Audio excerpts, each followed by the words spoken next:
తాడేపల్లిలో ఏకలవ్య విగ్రహం వద్ద శనివారం జయంతి కార్యక్రమం జరిగింది. ఈ కార్యక్రమంలో టీడీపీ నాయకులు ఎం సత్యనారాయణ, వల్లభనేని వెంకట్రావు, ఇట్టా భాస్కర్ తదితరులు పాల్గొన్నారు. అనంతరం వారు మాట్లాడారు. ఈరోజు తాడేపల్లి పట్టణంలో వల్లభనేని వెంకట్రావు ఆధ్వర్యంలో ఈరోజు ఏకలవ్యుడి జయంతి ఘనంగా జరుపుకోవడం జరిగింది.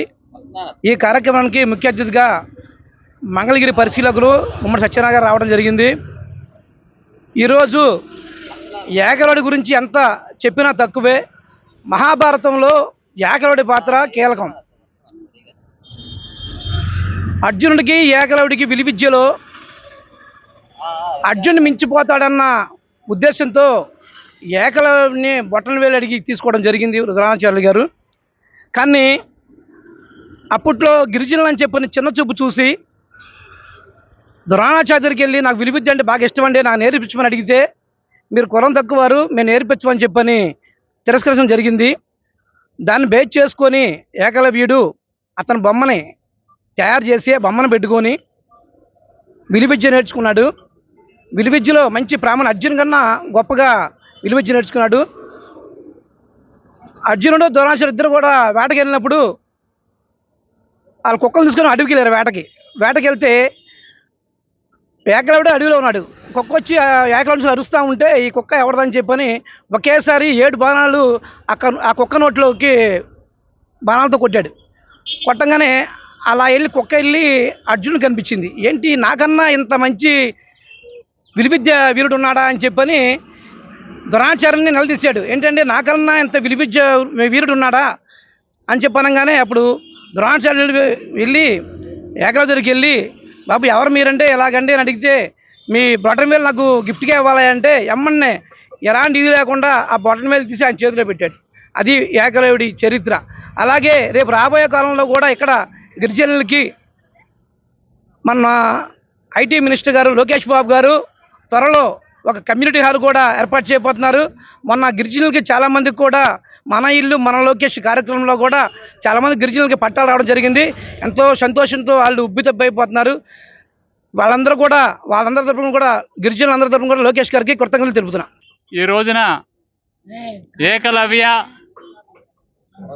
జయంతి సందర్భంగా అధ్యక్షులు వల్లభనేని వెంకట్రావు గారి యొక్క ఆధ్వర్యంలో, అదేవిధంగా ముఖ్య అతిథి అయినటువంటి గౌరవనీయులు పెద్దలు నియోజకవర్గ పరిశీలకులు ముమ్మడి సత్యనారాయణ గారికి, అదేవిధంగా పెంచిలయ్య గారికి, సెక్రటరీ దాస్ గారికి, మరి నియోజకవర్గ అధ్యక్షుడైనటువంటి ఇట్టా భాస్కర్ గారికి, సోదరమణులకి అందరూ కూడా నమస్కారాలు పేరు పేరున.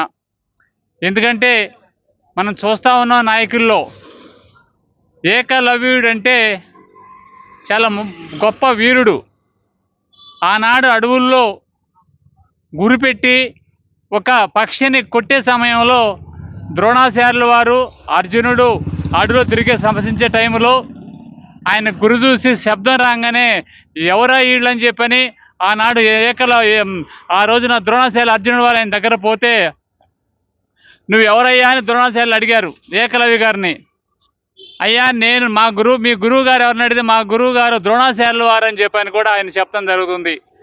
నాకు ఏకైక శిష్యుడైనటువంటి అర్జునుడేనే అంటే, కాదు సార్ మా గురువు గారు నువ్వేనంటే, నా గురువు అయితే నువ్వు ఒక బొట్టునేలు నాకు కావాలయ్యా అంటే చిరునవ్వుతో మనం ఇవ్వాలంటే భయపడతా ఉంటాం, కానీ తను ఎక్కడ చిరునవ్వుతో ఇస్తా గురువు గారు ప్రాణ త్యాగం కూడా సిద్ధమేనని చెప్పని మరి కుడివేలు బొట్టువేలు ఇవ్వటం జరిగింది. ఏకలవ్యుడు అంటే ఏకబాణంతో ప్రపంచాన్ని చాటిన వ్యక్తి, మహావ్యక్తి, వీరుడు ఏకలవ్యుడు. తన జాతి తక్కువ చేసి తనని నేర్పనందుకు ఆ గురువుగారి మట్టి బొమ్మని ప్రమిదలని బొమ్మగా చేసి తను విల్లు విద్య నేర్చుకున్నాడు. ఆ రోజుల్లోనే అర్జునుని మించిన వీరుడిగా తయారైన ఆ ఏకలవ్యుని చూసి గురువుగారు అయ్యో నా శిష్యుడు ఎక్కడా ప్రపంచంలో లేకుండా కనుమరుగవుతాడని తెలిసి ఏకలవ్యుడిని తన వంకర బుద్ధితో ఏకలవ్యుడిని ఒక కోరిక కోరితే ఏకలవ్యుడు వెంటనే ఆ కోరికను తీరుస్తాను గురుగారు చెప్పండి అంటే నీ బ్రొట్టను వేలి ఇమ్మని చెప్పడం జరిగింది. వెంటనే ఏకలవ్యుడు బ్రొట్టను వేలి ఇచ్చి తన త్యాగాన్ని కూడా నిరూపించుకోవడం జరిగింది. నిమ్మజాతి కులాలు పుట్టిన ఏకలవ్యుడు ఇంత గొప్ప త్యాగిగా ఈరోజు మనం చెప్పుకుంటాం. చరిత్ర పుటల్లో ఇది ఒక స్వర్ణాధ్యాయంగా మనం చెప్పుకోగలుగుతున్నాం. మా తాడేపల్లిలో ఏకలవ్యుడి జయంతి నివాళులు అర్పించడం జరుగుతుంది. మా అధ్యక్షులు వల్లభనేని వెంకట్రావు గారి ఆధ్వర్యంలో, పరిశీలకులు సత్యనారాయణ గారి ఆధ్వర్యంలో ఈ కార్యక్రమం విజయవంతం కానుంది. అయితే ఏకలవ్యుడు అంటేనే ఎదురులేని బాణం. ఎందుకంటే చరిత్ర పుటల్లో ఏకలవ్యుడు ఒక చిరస్థాయిగా నిలిచిపోయాడు. ఎందుకంటే గురుభక్తిని చాటుకున్నాడు. అలాగే ఏకలవ్యుడు ఎన్నో త్యాగాలు చేసి గిరిజనుల గురించి కూడా ఎన్నో యుద్ధాలు చేసి పోరాడాడు.